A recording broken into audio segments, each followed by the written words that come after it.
Bueno,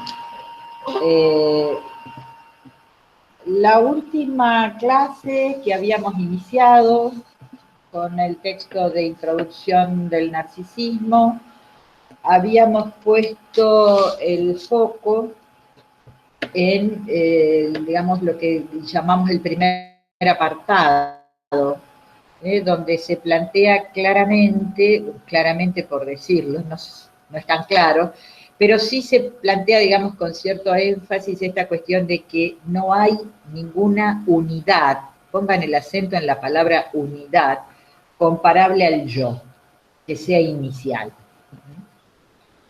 Y que para su constitución, como un primer esbozo, también pongan acento en esto, digamos que es una unidad inicial, no es un yo constituido, este yo luego va a ir a través de distintas identificaciones secundarias, logrando otros rasgos, otras maneras, otras formas, otras formaciones.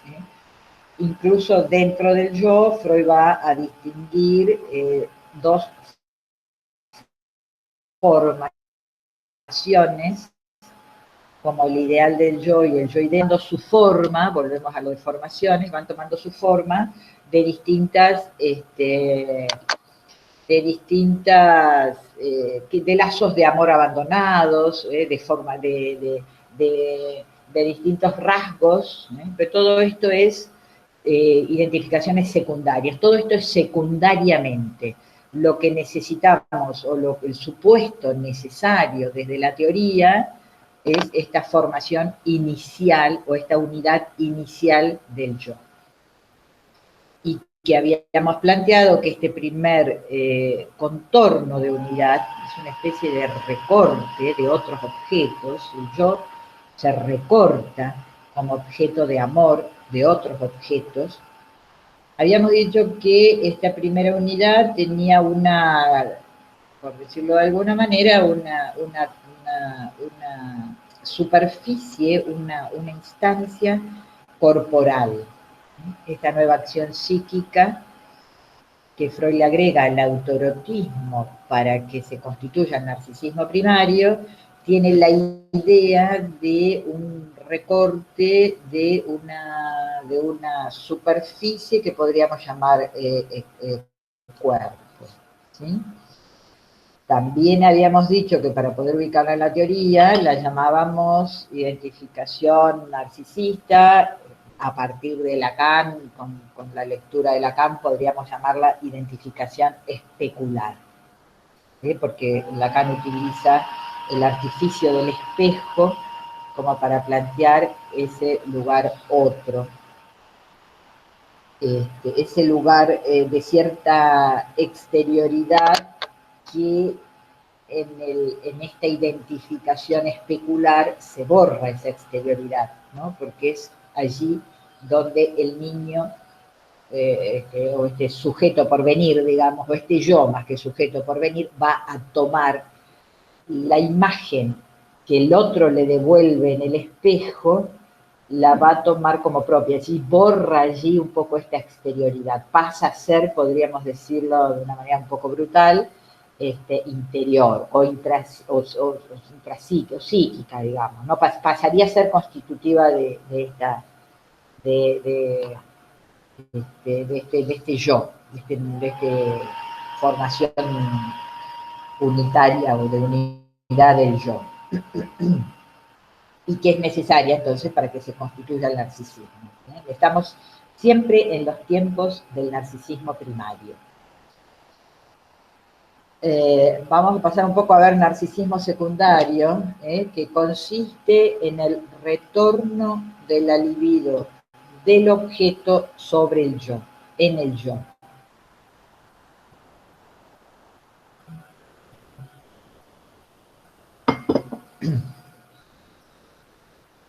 El yo, a partir de esta primera constitución, digamos, podríamos decir, detenta cierto capital libidinal.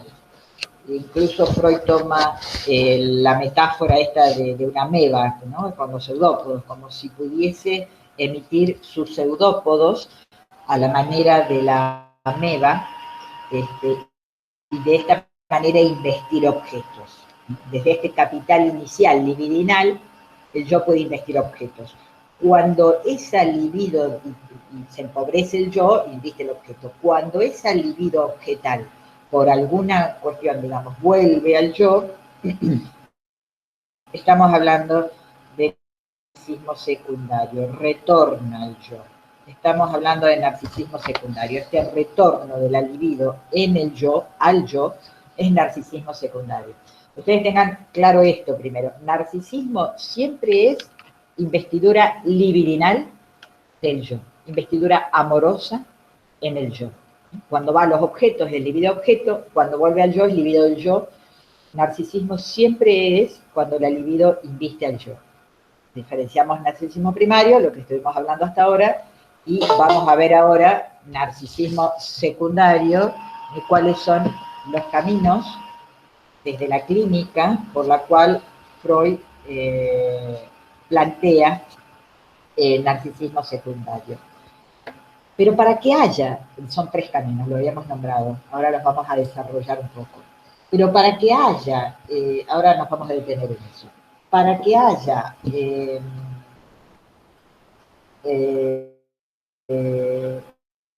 este retorno de la libido en el yo, tiene que haber entre estos, narcisismo primario y narcisismo secundario, algo del orden de una pérdida. Entre este narcisismo primario, la primitiva investidura del cuerpo, y el narcisismo secundario es cuando retorna la libido al yo, tiene que haber algo del orden de una pérdida, que así inicia el apartado 2, cuando plantea el concepto de castración. Ahora lo vamos a ver, pero antes de entrar al apartado 2 tenemos que retomar en el apartado 1 cuál es el camino más importante o más fuerte, digamos, por donde Freud ingresa el concepto del narcisismo, que van a ser las parafrenias. Freud toma 3 caminos en este circuito de la libido. Estamos trabajando, como Laura, fue interesante, volví un poco a la conferencia esa 26 que planteaste, del año 16, estamos en la teoría de la libido, en este circuito libidinal, en este ir y venir de la libido, de los objetos al yo.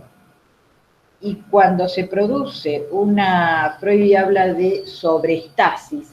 Sobreestasis es un estancamiento, un detenimiento, de la libido en el yo, un detenimiento. Y toma varios ejemplos donde nos encontramos con estas alteraciones de la distribución de la libido. Pero Freud va a decir que estas alteraciones, o sea, esto de que la libido esté en el yo o vaya al objeto, está directamente relacionado con una alteración en el yo. Y el yo, digamos, se empobrece cuando resigna libido a los objetos y vuelve a un estado de engrandecimiento, de exaltación o de exuberancia, ¿sí? Y de patología a veces también, cuando no puede depositar libido en los objetos y está estancada, está inmovilizada, está cierto orden de quietud en el yo. Este ir y venir de la libido del yo al objeto es, digamos decir, que hay un orden de normalidad, lo que podemos decir cierta normalidad. La patología es cuando cuando padezco de esta cuestión de imposibilidad de enamorarme, de investir objetos, de investir en una carrera, de investir, digamos, relaciones, ¿no? Cuando esto no funciona. Bueno, Freud va a tomar, decíamos, 3 caminos, y las va a tomar en oposición digamos, como pares antitéticos.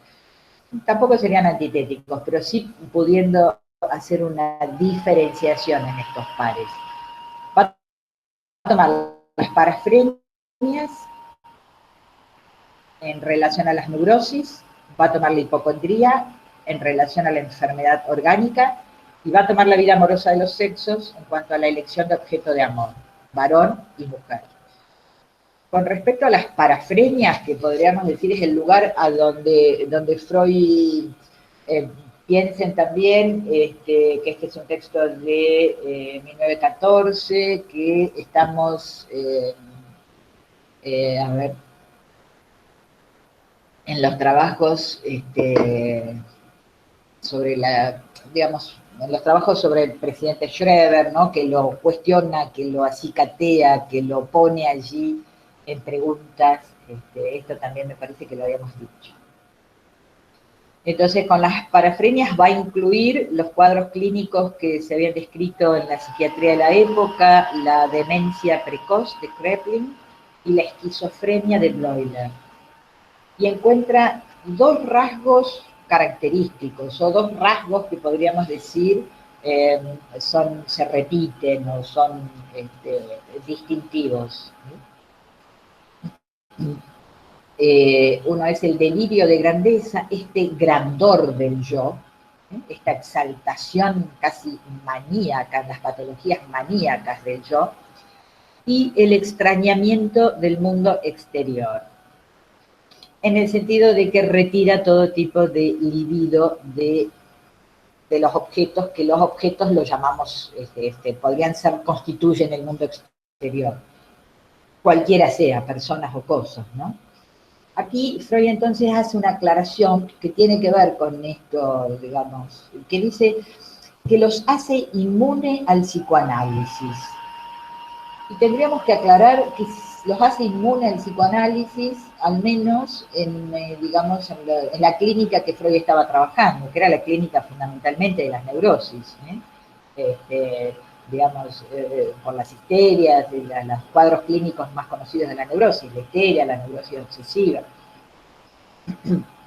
Y entonces va a cotejar, digamos, con estos cuadros, con la neurosis, que llamamos neurosis de transferencia.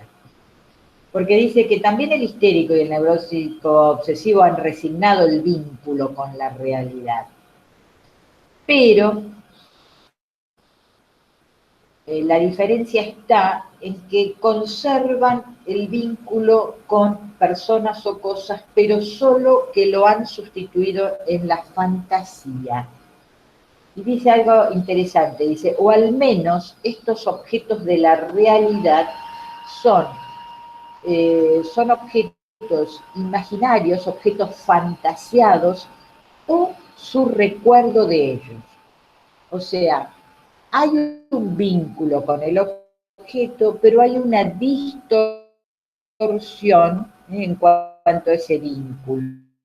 En el sentido que ha quedado entramado en cuanto a lo que conocemos como esos objetos reales que, digamos, pueden estar en la realidad, pero el neurótico se relaciona, se vincula, catectiza, bueno, es una palabra antigua, y viste objetos en la fantasía.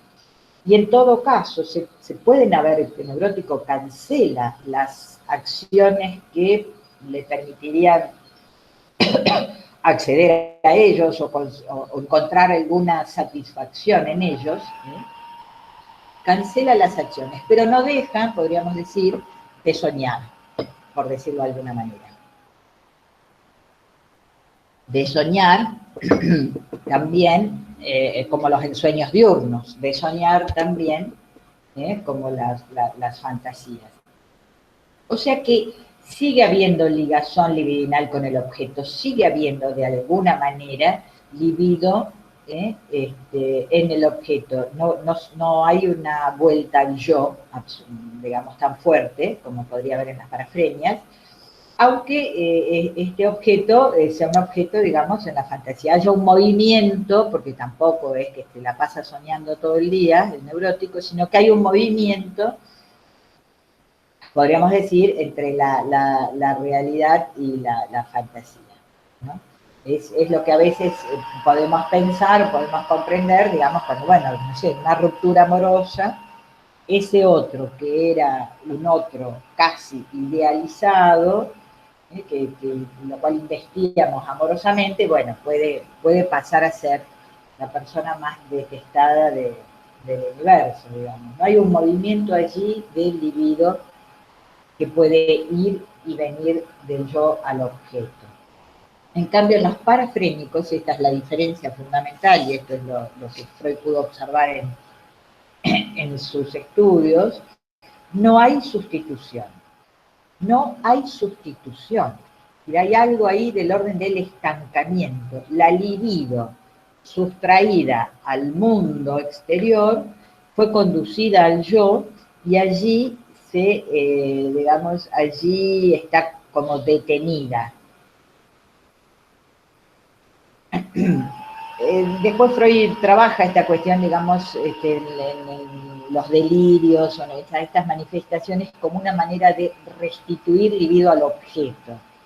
Una restitución de alguna manera fallida, porque es con lo que se construyen los delirios, ¿no? De la paranoia, de las alucinaciones. Es un exterior que pasa a ser absolutamente extraño, bueno, delirante, persecutorio, voces que amenazantes, cuerpo que se despedaza, se desorganiza, alteraciones. Bueno, entonces, después va a tomar también esta otra idea que es interesante cuando va a relacionar este delirio de grandeza con un estadio infantil de la libido, comparando la vida anímica de los niños, de los pueblos primitivos, ¿no? Este rasgo de la omnipotencia de su pensamiento, este rasgo del poder mágico de sus deseos. Y entonces allí está esta frase que yo tomo estamos en la página 73, donde dice, nos formamos así la imagen de una originaria investidura libidinal del yo, cedida después a los objetos. Empero, considerada en su fondo, ella persiste. Y quiere decir, interesante esto de que, digamos, no, de alguna manera Freud supone siempre la necesidad de una investidura del yo, cedida a los objetos, pero no en su totalidad. Eso es lo que me gustaba remarcar. Y después también habla de las emanaciones de esta libido. Me gusta esta expresión de emanaciones de esta libido. Dice investiduras de objeto que pueden ser emitidas y retiradas de nuevo. Fueron las únicas que nos saltaron a la vista. Vemos también a grandes rasgos una oposición entre libido yoica y libido de objeto.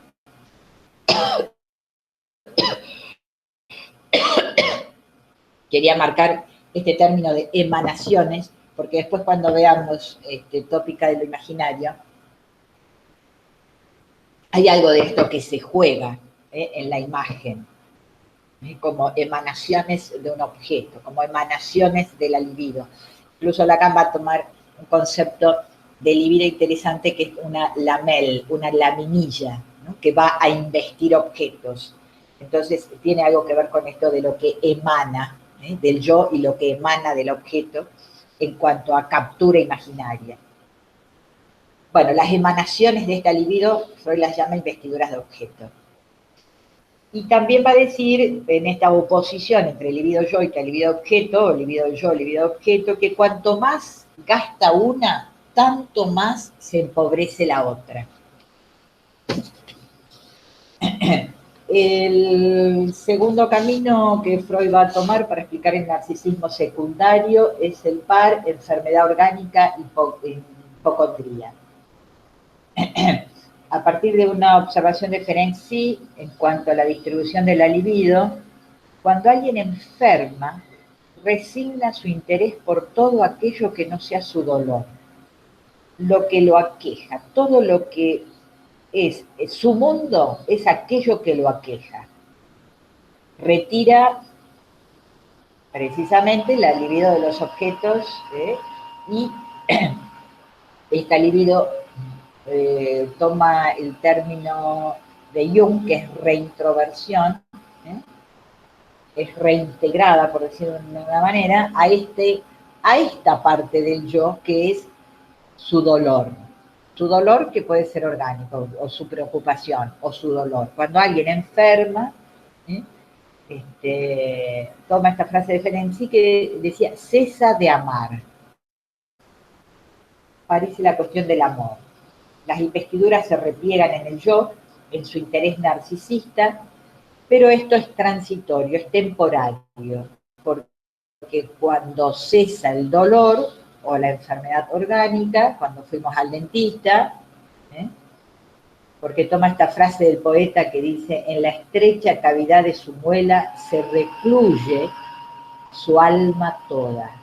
En la estrecha cavidad de su muela, en ese pequeño intersticio de dolor, se recluye su alma toda. Entonces decimos que cuando volvemos al dentista y nos puso anestesia o nos curó, no sé, bueno, cesa el dolor, el yo vuelve a investir. No es que vuelvo y más las que hago.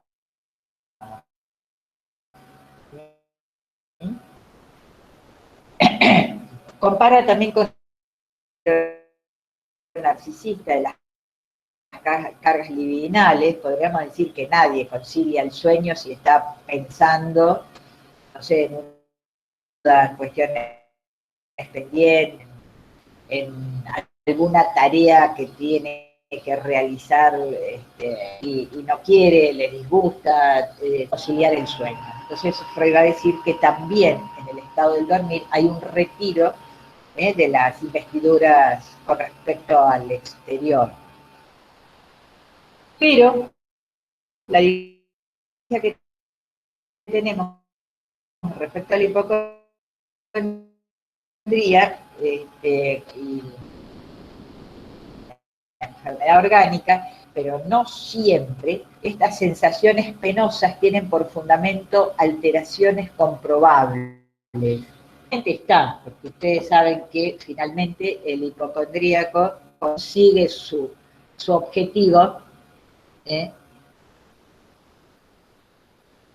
hipocondríaco, no, bueno, no estoy, estaba leyendo los chats, pero sigo. El hipocondríaco consigue su objetivo y finalmente se enferma, por decirlo de alguna manera. Ahí veo que está contestando Laura. O sea, a ver, no es que finalmente se enferme, no estoy haciendo una apreciación poco. Lo que quiero decir es que puede estar esta afección del órgano, porque bueno, finalmente aparece. Pero, digamos, lo que Freud va a plantear que esto puede estar o no, pero que a partir de pensar la erogeneidad, esta capacidad, o la manera en que puede investir una zona erógena, ensayos, ¿no? En 1905, del cuerpo erógeno de este recorte que hacen 3 ensayos sobre las zonas erógenas, no cuerpos, zonas.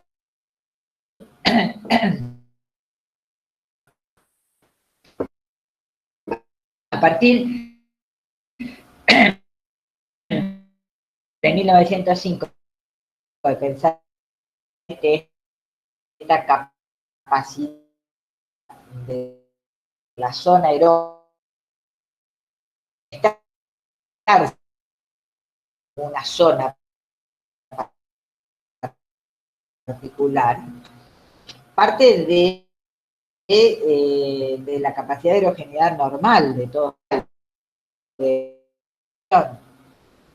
Dice que cualquier zona del cuerpo puede reaccionar al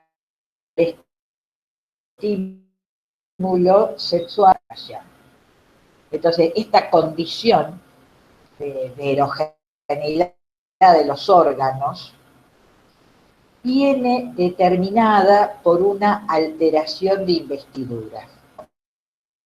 Viene determinada por una alteración de ese flujo libidinal que se estanca en el yo. Entonces, la alteración de investidura en el yo que trae concomitantemente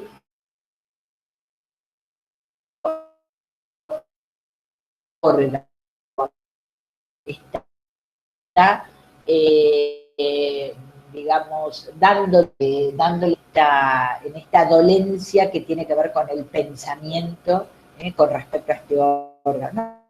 No un pensamiento consciente, pero sí es por donde la investidura se está jugando. El énfasis en la hipocondría está puesto en la distribución libidinal que toma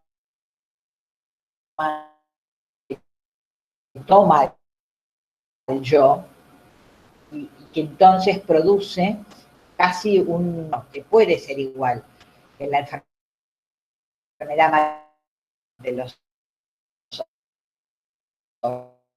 órganos. Es decir, que puede Profe, se está escuchando dejar mal. al órgano que está en cuestión. Entonces, esto es lo que tiene que estar claro. La hipocondría depende de una...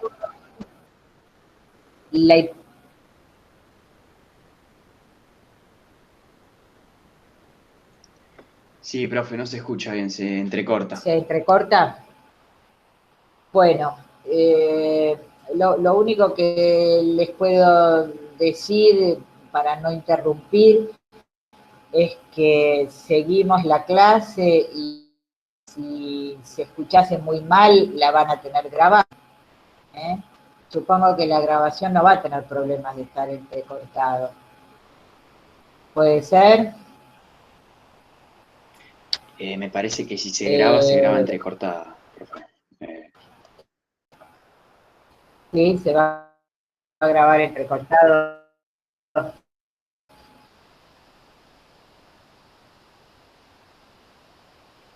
Sí. Se cortaba, me aparecía en la pantalla volver a unirme. Bueno, ¿qué hacemos? ¿Continúo?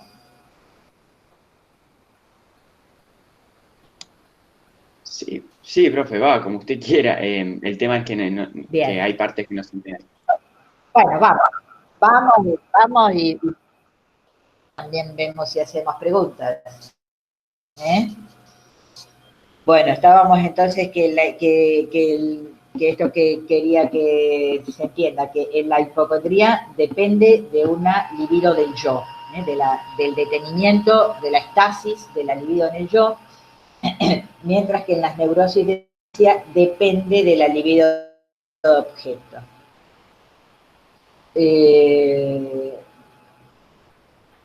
Acá lo que vamos a ver también es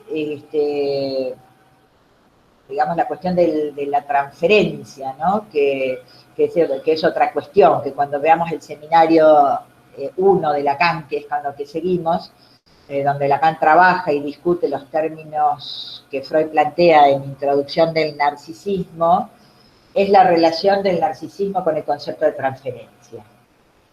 Porque la transferencia es un concepto que viene desde la clínica y que casi la línea donde trabaja todo el seminario Lacan, porque la transferencia tiene que ver con la libido de objeto. Estamos hablando de las neurosis de transferencia, dependen de la libido de objeto y lo relacionamos con este punto que es el narcisismo y con otra cuestión que va a traer Lacan, que es la cuestión del amor, porque la base del amor de transferencia impregnada con la idea del amor a la imagen de sí mismo, de uno mismo, está impregnada con la idea del narcisismo. Por supuesto, no tiene que quedar estancado allí, ¿no? En el amor en sí mismo, pero esto tiene una una cuestión que hace a la estructura del amor. Ahí me parece que se cortó. A ver. No, Gordi. Digo, bárbaro, que tiene que ver con la estructura del amor. La transferencia, digamos, como condición y como motor para la práctica. Y Freud plantea así como que la figura del analista debe formar parte o debe entrar a formar parte en esta serie psíquica que conforman los lazos amorosos del paciente. Entonces, en este sentido, no sé si está claro, pero eso lo vamos a retomar después cuando vea la referencia, y lo vamos a arreglar. Pero se entiende, digamos, la importancia del pensar la cuestión de la libido de objeto para pensar el amor y para pensar la transferencia. Bueno, Freud se va a preguntar, digamos, cuál es la razón por la cual la vida anímica se ve, digamos, hay algo allí del orden de la pérdida, habíamos dicho, entre el narcisismo primario y el narcisismo secundario. ¿Cuál es la cuestión esta que es necesario traspasar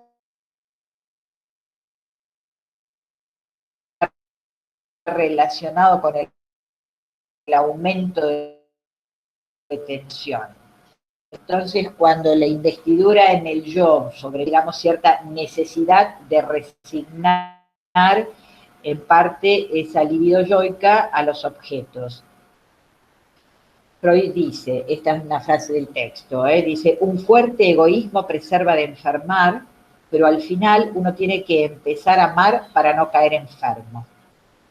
Tiene que empezar a amar para no caer enfermo, para que esa sobreinvestidura del yo no nos lleve a la patología que habíamos planteado hace un rato, cuando hay un deshacimiento del mundo exterior y una exacerbación de la libido yoica. Incluso toma allí unos párrafos del poeta de Heine, que dice, enfermo estaba, y ese fue de la creación el motivo. Cuando, creando convalecí, y en ese esfuerzo me sané. Bueno, la tercera vía que Freud va a tomar de acceso al estudio del narcisismo secundario es la vida amorosa de los sexos.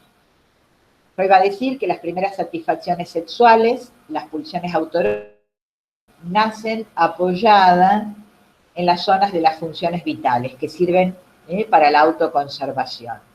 Todos sabemos que la boca no solamente sirve para alimentarse, sino que acá está planteando algo de la doble función del órgano, sino que también, bueno, para besar, para hablar, para escupir, bueno, ¿no?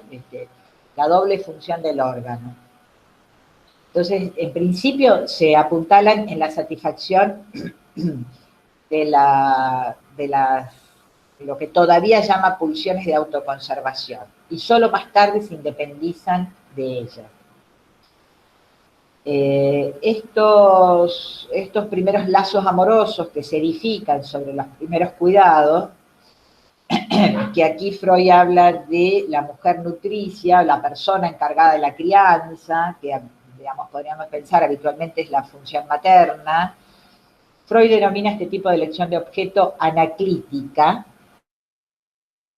o, digamos, por apuntalamiento. Anaclítica en el sentido de apoyatura, o por apuntalamiento. Porque está apoyada, digamos, podríamos decir, en la memoria, está apoyada donde estas grandes necesidades vitales fueron canceladas. Pone mujer nutricia o hombre protector, que de alguna manera nos remite, ¿sí?, a la figura de la madre como, digamos, que se ocupa de la alimentación y el padre del protector. Nos remite a la figura, pero él no lo dice explícitamente, porque, bueno, podríamos pensar en el sentido de funciones y no necesariamente madre o padre. Pero según la observación clínica, dice, la elección amorosa podría tener otro modelo, ¿eh? O podría elegirse según otro rasgo, que podría ser la persona propia, que es lo que va a llamar elección de objeto narcisista. Una elección de objeto según este modelo va a ser una elección de objeto narcisista. Pero estos no van a ser dos modelos antagónicos, ni vamos a... En la clínica vamos a encontrar incluso momentos o incluso distintas elecciones de objeto que pueden tener una característica u otra. Es decir, es más, Freud dice que todo ser humano tiene estas dos posibilidades y que no son dos grupos separados, sino que podríamos decir que serían los dos modelos, los dos patrones, los dos modelos, los dos objetos sexuales originarios, el mismo y la que cumple esta función de nutrición.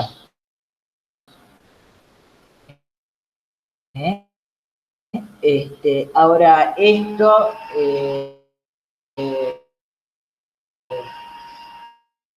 digamos,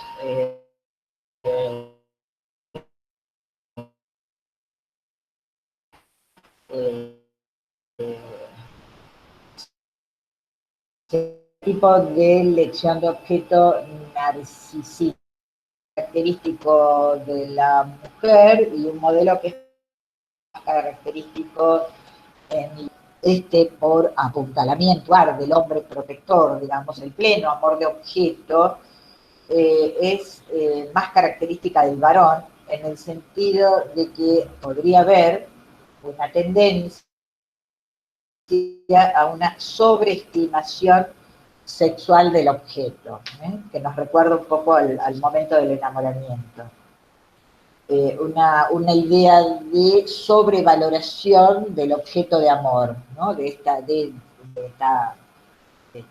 mujer o de lo que fuere.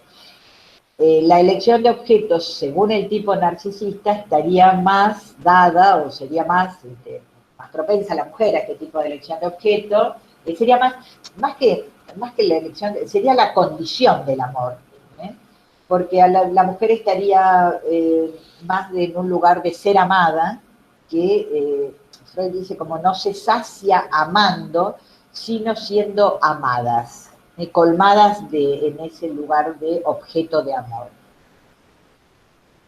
Y Freud dice que esto es interesante, el atractivo que despliegan estas personas, que ahora no diferencia varón o mujer, ¿no? Estas personas que el modelo del amor es el sí mismo propio, y va a colocar, porque dice que no han renunciado entonces a una dimensión plena de su narcisismo propio, son sumamente atractivas estas personas que conservan esta fuerte, una especie de magnetismo del narcisismo, y va a poner en este lugar emblemático al niño, en esta que ya conocemos como His Majestic the Baby, este lugar de complacencia consigo mismo, este magnetismo de los niños, de los bebés, que lo vivimos de alguna manera como imperturbable e inaccesible. En este hijo, dice Freud, es donde las mujeres narcisistas que tenían esta elección de objeto, digamos, como la imagen del sí mismo, pueden volcar el pleno amor de objeto en este hijo, en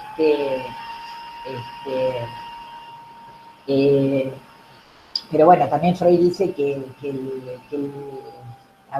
es el narcisismo el que esta sobreestimación sobre el hijo, que tiene un sesgo absolutamente narcisista. Es decir, lo que gobierna el vínculo madre-hijo es esta exaltación, por decirlo de alguna manera, esta compulsión de atribuir al niño toda clase de perfecciones. Ustedes, es interesante si observan el párrafo, como Freud termina este apartado 2, ¿no? Cuando dice el niño debe tener mejor suerte que sus padres. No debe estar sometido a las necesidades objetivas cuya la vida hubo de reconocer. No debe estar sometido, fíjense, ¿no? Enfermedad, muerte, renuncia al goce, restricción de la voluntad propia no han de tener vigencia para el niño. Está claramente, está allí, digamos, puesto con mucho énfasis la cuestión del narcisismo primario, de esta exaltación, donde no hay, digamos, habría una idea de completud, de no hay falta, el niño debe tener mejor suerte, y acá lo que yo remarcaría que lo que cubre el narcisismo es, cuando Freud dice, el punto más espinoso del sistema narcisista, esa inmortalidad del yo, que la fuerza de la realidad asedia. O sea, lo que cubre el narcisismo es esto, es la posibilidad de la muerte. Lo que cubre el narcisismo es que habría para este niño la certeza de que, la certeza, no hay certeza. Lo que cubre al narcisismo, esta investidura donde nada le va a pasar, y está cubriendo la cuestión de la inmortalidad, la cuestión de la mortalidad, perdón. El narcisismo es esta cobertura de inmortalidad que en realidad está desmintiendo, está cubriendo, velando la mortalidad a la que todos nacemos para morir. La fuerza, la realidad que asedia. El narcisismo sería esta envoltura, este velo que cubriría en el niño la necesaria mortalidad. Entonces, la necesaria en el sentido de que mientras hay vida hay muerte. A eso estamos expuestos. Freud habla aquí del narcisismo revivido de los padres, ¿no? Entonces, podríamos ver allí este narcisismo revivido, donde el narcisismo primario, donde no había ninguna grieta, nada que lo pusiera en cuestión. Más adelante vamos a recuperar un poco este punto cuando veamos complejo de Edipo, cuando tengamos la posibilidad de hacer referencia al artículo de Freud, que no está en el programa, por eso vamos a hacer una referencia sobrevolándolo, que es sobre las transmutaciones de las pulsiones y especialmente el erotismo anal. También es un artículo de 1915, para poder comprender el lugar de, con la lectura que hace Lacan, el lugar de falo al que adviene el niño, según las ecuaciones simbólicas inconscientes. Dice que el inconsciente puede ecuacionar niño, dinero, regalo, heces, y todo esto a partir de que cualquiera de esos elementos pueden sustituir o pueden venir al lugar de cubrir la falta fálica. Bueno, eso lo vamos a ver después, cuando veamos el Edipo, y sobre todo cuando veamos los 3 tiempos del Edipo en Lacan, ¿no? Donde plantea este tiempo como un primer tiempo del complejo de Edipo, ¿no? Donde ustedes habrán escuchado algo de la célula madre fálica, hijo narcisista, como una célula cerrada, que hace falta un hijo para eso, que hace falta que haya falta para que venga un y recupere ese narcisismo en el pleno amor de objeto al hijo. Y antes de terminar, quiero plantear los conceptos del yo ideal del yo, que a partir de la idea de este estado de narcisismo primario, de este estado de exaltación, de completud del yo, Freud piensa, algo tiene que ser perturbado, esto tiene que ser resignado, habíamos dicho para no enfermar, por esta cuestión de esta sobreestimación del yo, tiene que ceder a los objetos para no enfermar, Coloca, habíamos pensado la idea de la castración como pérdida, si quisiéramos hacer una línea cronológica, digamos, que tiene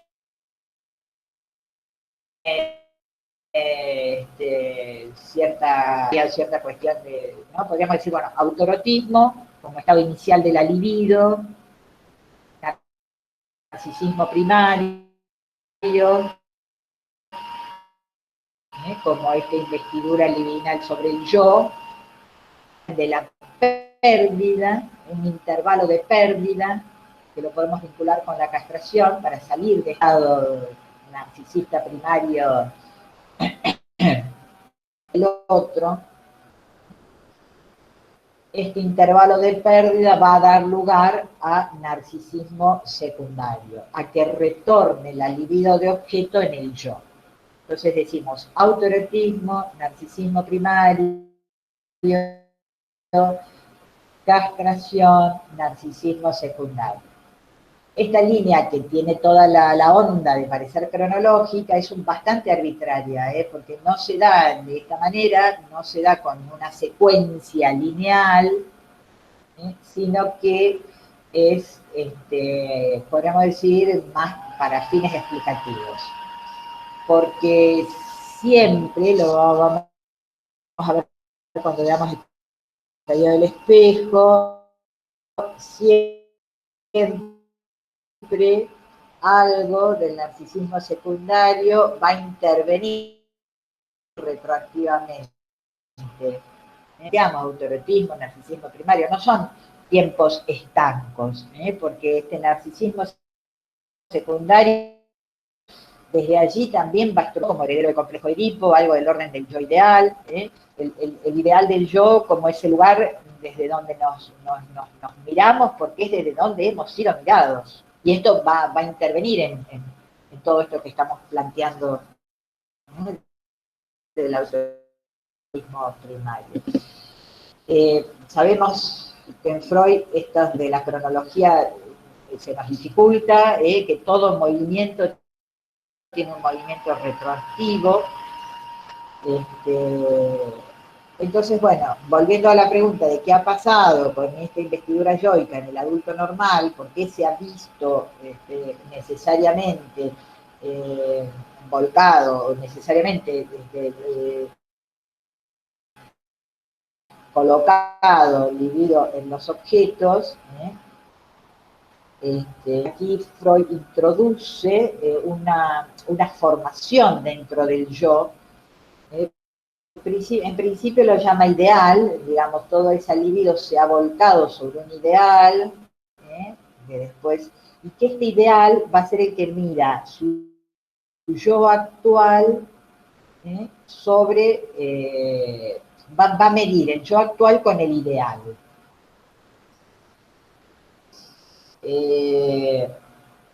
Está aquí la idea de una tensión del yo, digamos, como que el yo tendría que cumplir ciertos parámetros que le está indicando el ideal.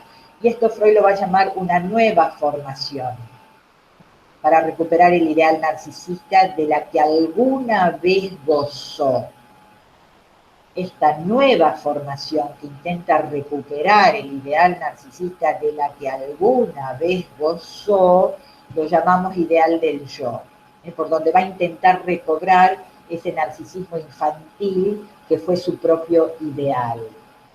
Ese narcisismo infantil que fue su propio ideal, que ahí lo podríamos llamar yo ideal.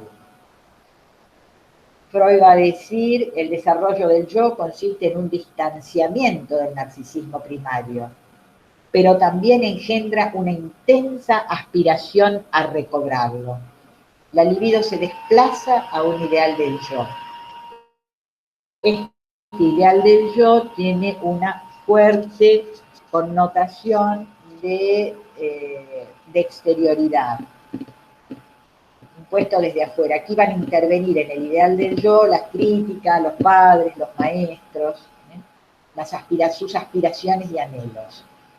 Entonces el ideal del yo va a buscar siempre la satisfacción en tanto y en cuanto pueda recobrar algo de eso que funciona como, recobrar algo de ese yo ideal que funciona como una especie de ideal a alcanzar, pero finalmente inalcanzable, ¿no? Porque no se trata de un estado, sino que de un modelo, ¿eh? Se trata de un modelo. El yo ideal podríamos llamarlo de alguna manera heredero de este narcisismo, de este estado de completud, de este estado de exaltación, este yo ideal es una suerte de modelo para alcanzar la satisfacción. Freud lo pone como ahí en un condicional el verbo, esto lo plantea Alex en el teórico, para alcanzar una satisfacción infantil que alguna vez gozó o propia del narcisismo primario. Esa satisfacción narcisista que perdimos. El yo ideal también funciona en tanto pérdida, funciona en tanto tiene el carácter, tiene el modelo de la remembranza, de lo perdido, de lo que hay que recuperar, como una especie de brújula también va a funcionar en el enamoramiento. Esa búsqueda en el objeto de algo que remita al ideal, a los ideales, al ideal. También en esta elección en estas elecciones de amor se ven los sustitutos de ese modelo perdido. Va a funcionar allí el ideal del yo buscando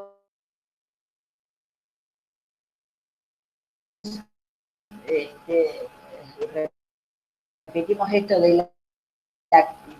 podemos decir que haya existido, no en un sentido experiencial o fenomenológico, no es de este orden. Freud habla allí como de un yo real que alguna vez gozó, pero no es que en algún momento hubo un yo real del que alguna vez gozó, sino es casi un paso en la argumentación, ¿no? Porque el yo real no es realmente un concepto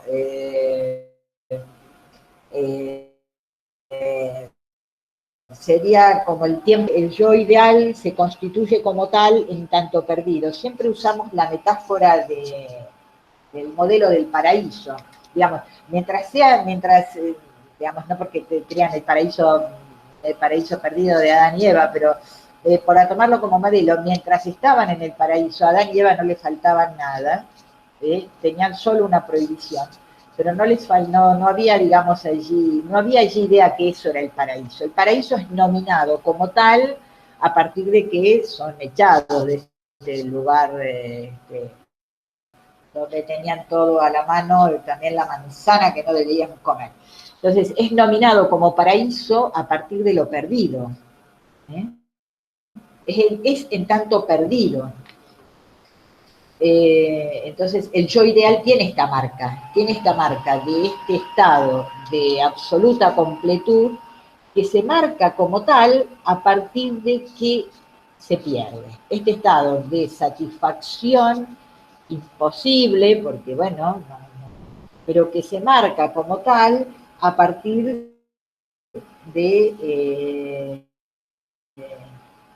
una especie de huella, de registro de lo perdido. Yo aparece como la forma, los modos, o a través de los cuales, y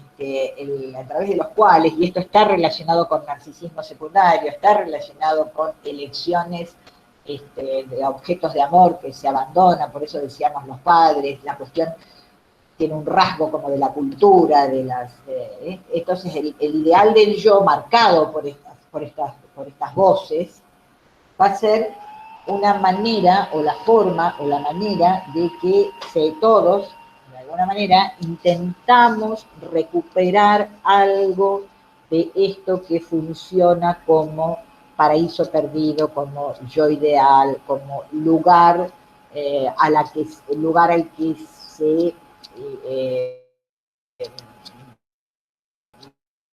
digamos, se buscaría que alguna vez se habría gozado. Bueno, vamos a dejar aquí, me van a decir ustedes que pudieran escuchar. Me van a decir ustedes